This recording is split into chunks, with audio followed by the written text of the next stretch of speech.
ते कॅपेक्ससाठी सरकारनेच पैसा दिला। त्याची किंमत बघा, ALS म्हणजे ॲडव्हान्स जी ॲम्ब्युलन्स असते त्याच्यामध्ये 48 लाख रुपयाचं एक गाडी असं पहिला GR मध्ये, म्हणजे या सरकारच्या पहिल्या GR मध्ये धरलं होतं। ते नंतरच्या GR मध्ये दुसऱ्या GR ला 3 कंपन्याला समाविष्ट करायचं म्हणून 84 लाखाला नेलं। BLS 30 लाखावरनं 62 लाखावर नेली। निनो म्हणजे लहान मुलांसाठी जी काही ॲम्ब्युलन्स असते 48 लाखावरनं 91 लाखावर नेली। आता ह्याच्यात किती कोटी रुपयाचा भ्रष्टाचार झाला। जर ऑगस्ट 2023च्या GR प्रमाणे घेतलं असतं तर 577 कोटी रुपये लागले असते, पण ह्यांनी GR बदलला, 1116 कोटी रुपये लागले। भ्रष्टाचार 93%, म्हणजे 539 कोटी रुपये फक्त ॲम्ब्युलन्स घेण्यामध्ये भ्रष्टाचार तिथं झालेला आहे। आणि ह्याच्यामध्ये आपण जर ऑपेक्स मध्ये जर बघितलं तर ऑपेक्स मध्ये ऑगस्ट 2023 आणि मार्च 2024 मध्ये बघितलं तर ते 2000 कोटीचा फरक येतो। त्याच्यानंतर 2 GR मधला ऑपेक्सचा मी तुम्हाला सर्वांना सांगितलं, तर म्हणजे टोटल याच्यामध्ये जर भ्रष्टाचार आपण काढला तो रफली हा 5300 कोटी फक्त ऑपेक्स मध्ये, आणि जर आपण कॅपेक्स त्याच्यात घेतला तो 550 कोटी रुपयाच्या आसपास जातो। मग आता ह्याच्यामध्ये आम्ही ऑपेक्स जी आहे म्हणजे ऑपरेटिंग कॉस्ट, आम्ही काही कंपनीशी बोललो, आम्ही काही ॲम्ब्युलन्सवाल्यांशी बोललो। इथं जी ऑपेक्स कॉस्ट धरली गेली आहे 4,18,000 रुपये, नाहीतर 3,70,000 रुपये, हे मार्केटमधून काढल्यानंतर आणि तिथं 2-2 लोक डॉक्टर आणि हे सगळं धरलं तर 2 लाख रुपये येते। त्याच्यामध्ये सुद्धा 5,000 कोटीचा कुठेतरी भ्रष्टाचार झाला असं आमचं मत आहे। हे सगळे GR आणि या सगळ्या गोष्टी याच्यामध्ये आहेत। आता ह्याच्यात आम्ही टेंडर घेतले, आम्ही टेंडर असे घेतले की ॲम्ब्युलन्स आम्हाला खरेदी करायची तुम्ही सांगा, आणि आम्ही 1-2 ॲम्ब्युलन्सचं टेंडर तिथं घेतलं। तर जी यांनी 65 लाखाला ॲम्ब्युलन्स फायनल केली ALS 255, ती आम्हाला टेंडरमध्ये 33 लाखाला मिळाली एक ॲम्ब्युलन्स। अशा जर आम्ही 255 घेतल्या असत्या तर ती 25 लाखाला गेली असती। तर हे सगळं जर तुम्ही गणित घेतलं तर मार्केट प्राइस प्रमाणे सुद्धा जर बघितलं तर 2 GRचा फरक 550 कोटीचा आहे, आणि मार्केट प्राइसचा जर फरक काढला तर हा 404 कोटी रुपयाचा हा टोटल फरक याच्यामध्ये येतो। आणि ऑपरेटिंग कॉस्ट मी तुम्हाला सर्वांना सांगितले। ह्याच्यामध्ये भ्रष्टाचार कसा झालाय समजून घ्या। फॅसिलिटी नावाची एक कंपनी आहे, पिंपरी चिंचवडची ही कंपनी आहे, यांना ॲम्ब्युलन्स चालवायचा कुठेही अनुभव नाही, हे साफसफाई करणारी कंपनी आहे। मग आता ह्या सुमित कंपनीने एका स्पेनच्या कंपनी बरोबर करार केला, स्पेनची कंपनी दिवाळखोरीमध्ये निघालेली आहे, बँकरप्ट झालेली आहे। म्हणजे त्या कंपनीचा अनुभव दाखवला। सुमित 16 जानेवारी 2023ला दावोसला मुख्यमंत्री तिथं असणारे जे इंडस्ट्रियल मिनिस्टर यांच्या सगळ्यांच्या उपस्थितीमध्ये त्यांनी करार केला। तो करार असा होता, इमर्जन्सी सर्व्हिसेस प्रोजेक्ट महाराष्ट्रासाठी डिझाईन करावं असा त्यांचा तो करार होता। त्याच्यानंतर हे टेंडर जेव्हा सुरू झालं तेव्हा सेंट्रल विजिलन्स कमिटीचे एक नॉर्म्स असतात की आपल्याला टेंडरची तारीख किती दिवस ठेवू शकतो, किती दिवसामध्ये तो ओपन करू शकतो, त्याच्यानंतर डॉक्युमेंट सबमिट करायला किती दिवस देता येतात, आणि त्या सगळ्या ह्याच्यामध्ये इथं फ्लॉज आहेत आणि तिथं कुठेतरी ते जे काही टर्म्स अँड कंडिशन पाळलेत असं नाही। त्याच्याच बरोबर ह्याच्यामध्ये जर खोलात आपण गेलो, आता ही जी कंपनी आहे सुमित, हिला कशासाठी करार केला होता की प्रोजेक्ट डिझाईन करण्यासाठी, पण नंतर याच कंपनीने टेंडर केलं गेलं, टेंडर डिझाईन केलं गेलं आणि सुमित स्वतः या टेंडरमध्ये सहभाग घेतला एका कंपनी बरोबर। त्यामुळे पहिला GR हा सुमित आणि त्या मित्र कंपनीचा होता, पण मग BVG नावाची जी कंपनी त्यांना कुठेतरी वाईट वाटलं, त्यांनी विविध मंत्र्यांना भेटी घेतल्या आणि त्याच्यानंतर मग तो दुसरा करार झाला, त्याच्यामध्ये BVGला सुद्धा घेतलं गेलं। म्हणजे ह्याच्यामध्ये मॅनिप्युलेशन झाले। आता ह्याच्या खोलामध्ये आपण जर गेलो तर ह्याच्या खोलामध्ये गेल्यानंतर फॉरेन्सिक ऑडिट आपण केलं। फॉरेन्सिक ऑडिट कशाचं केलं? सरकारच्या टेंडरचं केलं। कशावर केलं? त्यांच्या वेबसाईटवर केलं। त्याच्यावर जर आपण गेलो तर टेंडर जे टेंडर डॉक्युमेंट जे झालं होतं त्याचं खोलात फॉरेन्सिक ऑडिट केल्यानंतर त्याचा आम्ही पुरावा पण आहेत, आम्ही हे नोटरी सुद्धा करून घेतलेलं आहे. तर ह्याच्यामध्ये जर बघितलं, सुमित या कंपनीने टेंडर डॉक्युमेंट तयार केलं, म्हणजे पेपर सेट केला सुमितली, परीक्षा देणार कोण होतं तर सुमित, आणि पास कोणाला केलं गेलं तर सुमितला, आणि त्याच्यामध्ये भ्रष्टाचार किती झाला ओव्हर अ पिरियड ऑफ 10 वर्ष 6,500 कोटी. आणि ही गोष्ट आपल्या सर्वांसोबत इथं आम्ही मांडत आहोत. दावोसचा फोटो इथं आहे. त्यामुळे हे जे काय झालेलं आहे ते चुकीचं झालेलं आहे. 6,500 कोटीचा ह्याच्यामध्ये भ्रष्टाचार झालेला आहे, आणि सरकारी दिलेले जे नियम आहेत सीव्हीसीचे ते गाईडलाईन्स कुठेही पाळले गेले नाहीत. आता ह्याच्यात आमचा असा प्रश्न आहे की याच्यामध्ये आरोग्यमंत्री जबाबदार आहेतच. एक तर त्यांनी त्यांची खुर्ची सोडावी, त्यांचं पद सोडावं, पण ही फाईल जात असताना आम्हाला जे कळालेलं आहे ही फायनान्स मिनिस्टरकडे पण फाईल गेलेली. मग ही गोष्ट त्यांच्याकडे गेल्यानंतर त्यांनी ती पास कशी गेली, त्यानंतर आम्हाला हे कळालेलं की फायनान्स मिनिस्टरकडे कुठलीही फाईल गेली तर ती दुसऱ्या डीसीएम म्हणजे देवेंद्र फडणवीस साहेबांकडे जाते. त्यांनी याच्याकडे दुर्लक्ष केलं का? मुख्यमंत्र्यांकडे सुद्धा ही फाईल गेली असं आम्हाला कळालेलं आहे. त्यामुळे ह्याच्यामध्ये जे 6,500 कोटीचा भ्रष्टाचार झालेला आहे त्याला कोण कोण जबाबदार आहे असा प्रश्न आमच्या सगळ्यांचा आहे. एका बाजूला लोक मरतायत, ॲम्ब्युलन्समध्ये नीट सेवा बीव्हीजीकडनं दिली गेली नाही म्हणून अनेक बातम्या आलेल्या आहेत.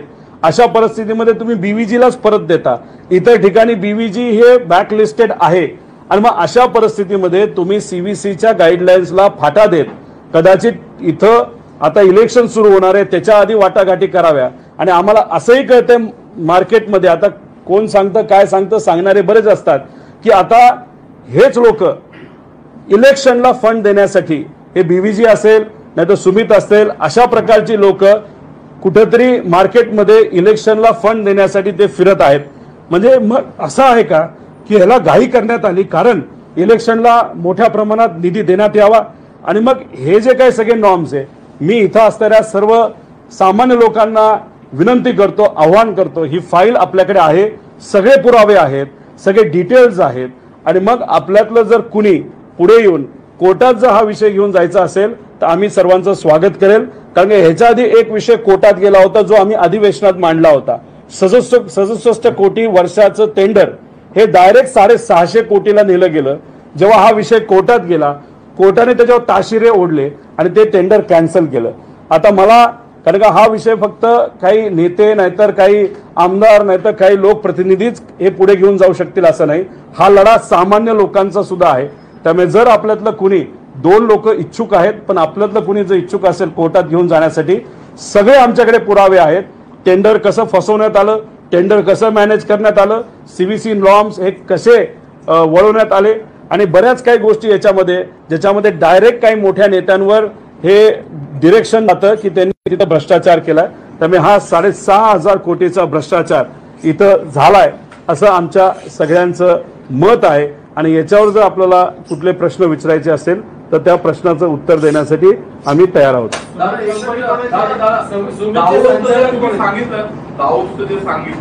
केला तो जरा समजून सांगता की त्यांनी आधी करार केला सल्लागार म्हणून आम्ही त्यांनाच काम दिलंय का एक, आणि दुसरं ते जे तुम्ही आपलं ऍफिडेव्हिट वगैरे दाखवलं तुम्ही ते टेंडर भरलं किंवा ते काय नाही. बघा, याच्यामध्ये सुमित ही जी कंपनी आहे तिने एका स्पॅनिश कंपनी बरोबर करार केला होता. महाराष्ट्रामध्ये इमर्जन्सी व्यवस्था ही आपल्याला प्लॅन करायची आहे, एक प्रोजेक्ट करायचा आहे, आणि त्या प्रोजेक्टसाठी सुमितला कॉन्ट्रॅक्ट दिलं गेलं, जी स्पेनची कंपनी बँकरप्ट झालेली आहे.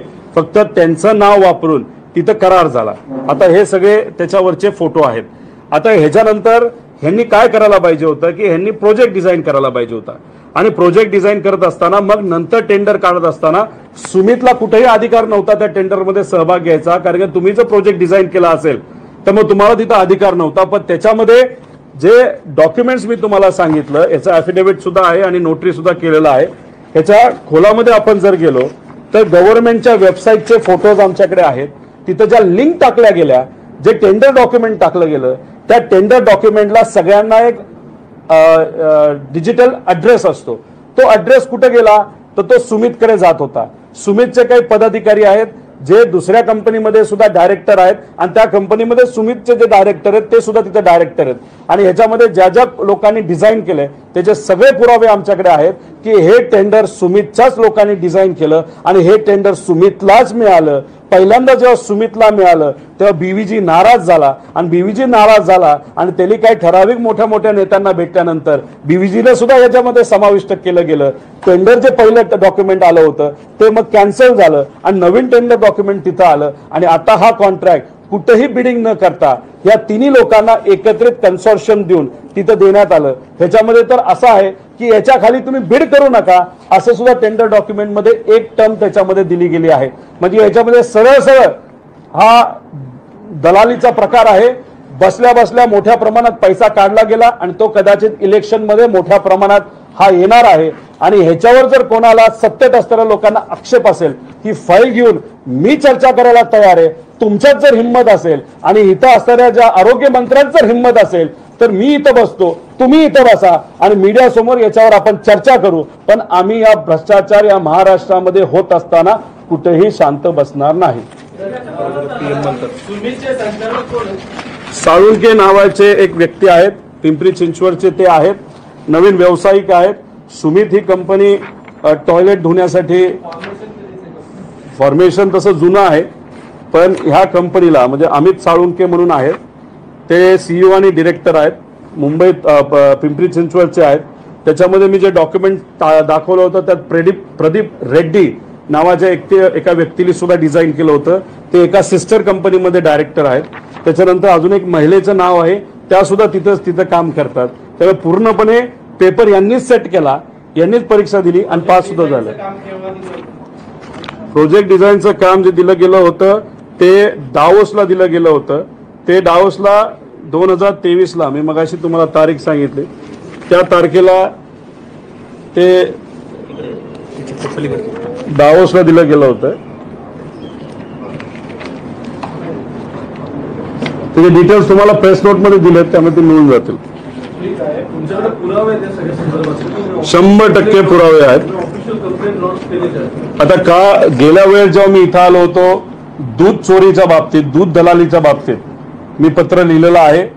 मी पत्र PMO ऑफिसला सुद्धा दिलेलं आहे कारण त्यांनी स्वतः सांगितलं होतं ते कुठेही चोरी होऊन देणार नाही आणि तिथं भ्रष्टाचार होऊन देणार नाही. त्या ऑफिसला दिलेलं आहे, CMOला आपण दिलेलं आहे, त्याच्याचबरोबर अँटी करप्शनला दिलेलं आहे, त्याच्याचबरोबर आपलं लोक आयुक्ताला आपण दिलेलं आहे. त्यामुळे ते पत्र दूध चोरीबद्दल आणि त्याच्याचबरोबर आपल्या अन्न चोरीबद्दल दिलेलं आहे. तसंच आम्ही ही कंप्लेंट करणार आहे पण हा लढा माझ्या एकट्याचा नाही.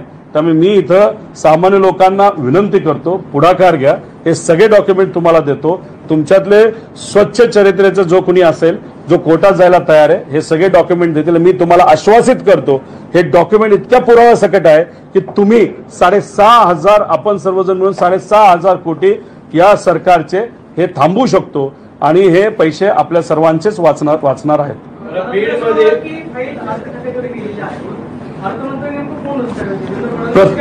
प्रत्येक फाईल हे अर्थमंत्र्यांकडे जाते.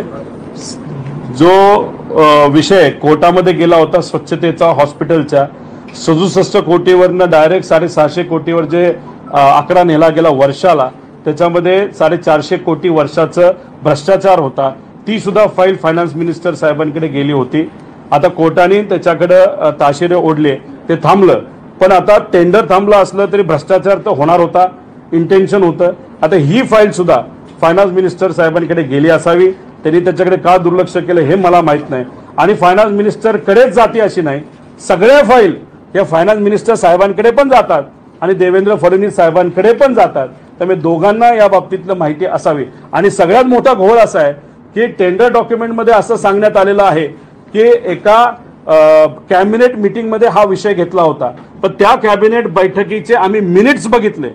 जे काही सरकार जाहीर करतं त्याच्यामध्ये कुठेही या ॲम्ब्युलन्सच्या कराराबद्दल टेंडरबद्दल मेन्शन सुद्धा केलं गेलं नाही. ज्या तारखेचं मेन्शन झालं की कॅबिनेट बैठकमध्ये आम्ही हा मुद्दा घेतला, त्या कॅबिनेट बैठकीच्या MOM मध्ये मिनिट्स ऑफ मीटिंग मध्ये जे सरकारने जाहीर केलेलं आहे त्याच्यामध्ये याच्याबद्दल कुठेही काहीही लिहिलं गेलं नाही.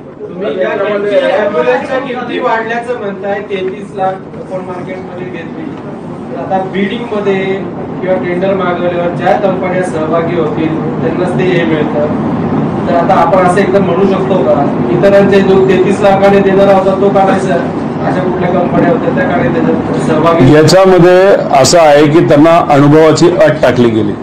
अनुभवाची अट ही स्पॅनिश स्टँडर्ड प्रमाणे दिली गेली. म्हणजे 5 मिनिटांमध्ये झालं पाहिजे, 10 मिनिटांमध्ये झालं पाहिजे. आता बीव्हीजीचा पूर्वीचा अनुभव तुम्ही काढा, किती मिनिटात ते सेवा देतात. आता तुम्ही स्पॅनिश पद्धतीने नाही तर स्पेनच्या पद्धतीने जर इथं तुम्ही करार करणार असाल तर भारतामध्ये इतर राज्यामध्ये ज्या काही व्यवस्था चांगल्या चालल्यात ते थोडी तिथं बीड करू शकतात. आणि ह्याच्यामध्ये अजून एक घोळ असा होता की ॲम्ब्युलन्स अशा विशिष्ट पद्धतीने तुम्ही डिझाईन करा आणि पुढच्या 8 दिवसामध्ये आम्हाला दाखवा, असं सुद्धा कंडिशन त्याच्यामध्ये टाकली होती. सुमितली त्यांची ॲम्ब्युलन्स तयार ठेवली होती. पण मग एक कंपनी साऊथ इंडियाची दक्षिण भारतातली त्यांनी सांगितलं, कोर्टात गेले असं आम्हाला कळतंय की बाबांनो आम्हाला 8 दिवसामध्ये हे करता येणार नाही, आणि मग ती कंडिशन रद्द करण्यात आली. म्हणजे हे जे तुम्ही बोलत आहात तर ह्या गाड्या 1500 नॉर्मल ॲम्ब्युलन्सेस आहेत आणि खास ज्या आपण ॲडव्हान्स म्हणतो त्या 250च्या आसपास आहेत. भारतामध्ये एकच कंपनी कदाचित याच्यामध्ये क्वालिफाय होऊ शकते गाडी म्हणून, आणि इक्विपमेंटसाठी फक्त ठराविकच एक कंपनी आहे, ती भारताच्या बाहेरची, तीच क्वालिफाय होऊ शकते. त्यांना क्वालिफाय होण्यासाठीच हे घेतलं गेलं आहे असं दिसतं. ती मी खूप डिटेलमध्ये गेलेलो नाही.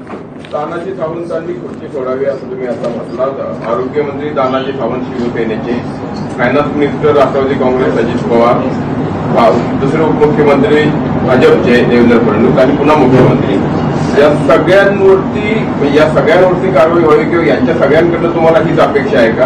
आणि मुख्यत्वे याच्यातला मुख्य लाभार्थी कोण आहे की जो या पैशाचा वापर निवडणुकीसाठी करणार आहे? आरोग्य मंत्रालय याच्यासाठी मुख्य लाभार्थी आहेत.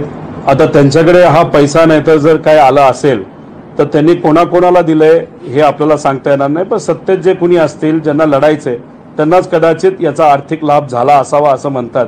त्यामुळेच तर यांना एक कुठेतरी आत्मविश्वास आहे की आम्ही काही झालो तर निवडून येणार, कारण की यांच्याकडे पैसा असावा असं वाटतंय.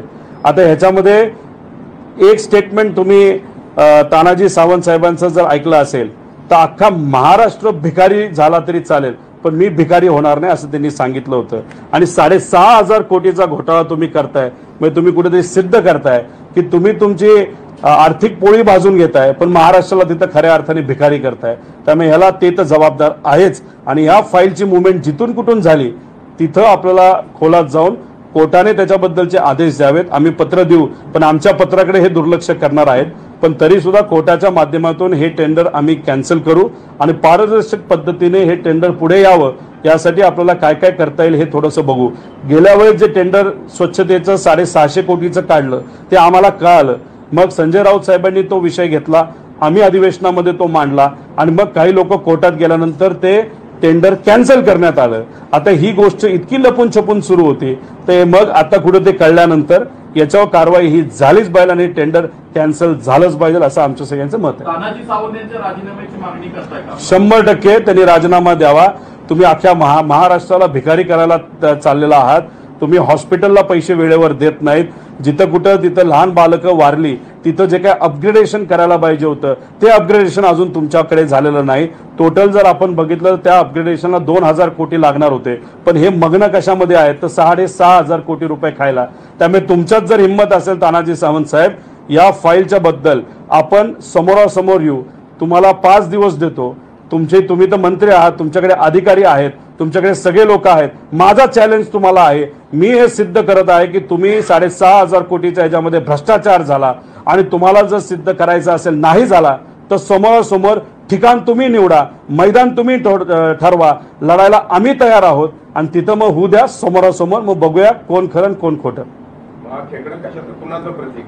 खेकडा जर आपण बघितलं तर पोखरण्याचं एक प्रतीक आहे. आज आरोग्य विभाग हा खेकडा पोखरतोय असं आमचं मत आहे. जसं जमीन पोखरतो तसा हा खेकडा वेळ येईल तसा बाहेर येतो आणि तो पोखरतो. त्यामुळे आरोग्य विभागामध्ये खूप मोठ्या प्रमाणात भ्रष्टाचार झालेले आहेत. त्याच्याबरोबर जे महात्मा फुले जीवनदायी योजना आहे त्याच्यामध्ये सुद्धा असं म्हणलं जातं, त्याचे पुरावे आमच्याकडे नाही आहेत, पण जे काय आम्हाला ऐकू येतं, नवीन एखाद्या हॉस्पिटल योजनेमध्ये घ्यायचं असेल तर 40 लाख रुपये घेतले जातात आणि पेमेंट जर काढायचं असेल तर प्रत्येक पेमेंटला 10% घेतले जातात. त्यामुळे एवढ्या मोठ्या प्रमाणात भ्रष्टाचार इथं चालल्यामुळे खऱ्या अर्थाने खेकडा या विभागाला पोखरतोय. तो खेकडा म्हणजे व्यक्ती म्हणून मी म्हणत नाही, पण विचार म्हणून म्हणतोय. पण हे दलाली सरकार आहे. आणि दलाली किती तर कर्नाटकामध्ये भाजपचं सरकार 30% दलाली घेत होतं. महाराष्ट्रामध्ये हे सरकार आणि हे नेते 100% दलाली कुठेतरी घेत आहेत असं आमचं स्पष्ट मत आहे. दादा, हे किती वर्षांसाठी किती हजार कोटींचं टेंडर आहे आणि सुमित ही कंपनी म्हणजे त्यांचं टर्नओव्हर काय आहे? माझ्या अंदाजाने सुमितचा टर्नओव्हर हा 900 ते 1000 कोटीचा आहे. पण त्यांचा जो अनुभव आहे हा स्वच्छतेचा आहे. त्यांना या बाबतीतला कुठेही अनुभव नाही. आणि हे टेंडर जे आहे 10 वर्षाचं अंदाजाने 12,000 कोटी रुपयाचं आहे. आणि त्याच्यामध्ये जर आपण बघितलं तर 6 ते 6,500 कोटीचा भ्रष्टाचार हा सरळ सरळ तिथं झालेला आहे. याच्यामध्ये सुमित नावाच्या एका कंपनीला दावोसमध्ये करार झाला. याच्यामध्ये सुमित नावाच्या एका कंपनीला दावोसमध्ये करार झाला. एक स्पॅनिश कंपनी तिथली आहे त्याच्याबरोबर करार दाखवला. कारण का सुमितला अनुभव नव्हता. तो अनुभव स्पॅनिश कंपनीचा घेतला. ती दिवाळखोरीत निघाली, ती बंदच पडली आहे. आणि मग ते अनुभव टायअप दाखवला. ते SGG का काहीतरी आहे कंपनीचं. ते मी प्रेस कॉन्फरन्स SSG का काहीतरी. तर आता ते करार झाल्यानंतर मग जेव्हा हे भारतात परत आले, महाराष्ट्रात आले, तर मग ह्यांचं एक षडयंत्र सुरू झालं. BVGच्या ड्रायव्हरचं आंदोलन सुरू झालं. मग तिथं BVG बंद पडल्यासारखी दाखवली. मग त्याचा विषय घेऊन मग त्यांनी आता नवीन टेंडर काढू असं सांगण्यात आलं. आणि त्याच्यामध्ये मग सुमितली तिथं टेंडर डॉक्युमेंट लिहिलं, त्याच्यामध्ये कंडिशन्स टाकल्या. आणि अशा कंडिशन्स टाकल्या की मग जी त्यांची पार्टनर आहे स्पॅनिश SGG ते त्याच्यामध्ये बसू शकतं. आणि तो करार दाखवल्यामुळे मग सुमित बसत होतं. मग सुमित बसल्यानंतर BVG जे आहे ते जरा नाराज झाले, इकडे तिकडे पळायला लागले असं आम्हाला कळालं. आणि मग मोठ्या मोठ्या नेत्यांना ते भेटल्यानंतर मग असं ठरलं, अरे तुम्ही जो पहिला टेंडर काढलाय GR काढलाय त्यात 2च पार्टनर दाखवलेत, आता ते कॅन्सल करा, आता दुसरं टेंडर काढा. त्यामध्ये काही बदल झाले नाही. मग 2-3 महिन्यानंतर परत एक टेंडर काढलं, GR काढला, त्यात 3 पार्टनरला परवानगी दिली गेली आणि त्यात BVG आलं. म्हणजे कॉम्पिटिटिव्ह बिडिंग झालं नाही, ग्लोबल टेंडर झालं पण त्याच्यामध्ये मोठ्या प्रमाणात कुणी त्याच्यात बिडिंग केलं नव्हतं. तक्रारदाराला पण सहभागी करून दिलं आणि त्याच्याच बरोबर जेली पेपर लिहिला, म्हणजे सुमितली टेंडर लिहिलं, त्यालाही टेंडर मिळालं. एकदम स्मूथ शांततेत 6,500 कोटी 10 वर्षामध्ये. आणि त्याचा कदाचित काही ॲडव्हान्स आता या इलेक्शनला सुद्धा मिळाला असावा. याच्यामध्ये अंदाजे ॲडव्हान्स ज्या आहेत त्या 255 ॲम्ब्युलन्स आहेत. त्याच्यानंतर ज्या छोट्या ॲम्ब्युलन्स असतात त्या अंदाजाने 1500च्या आसपास कुठेतरी आहेत.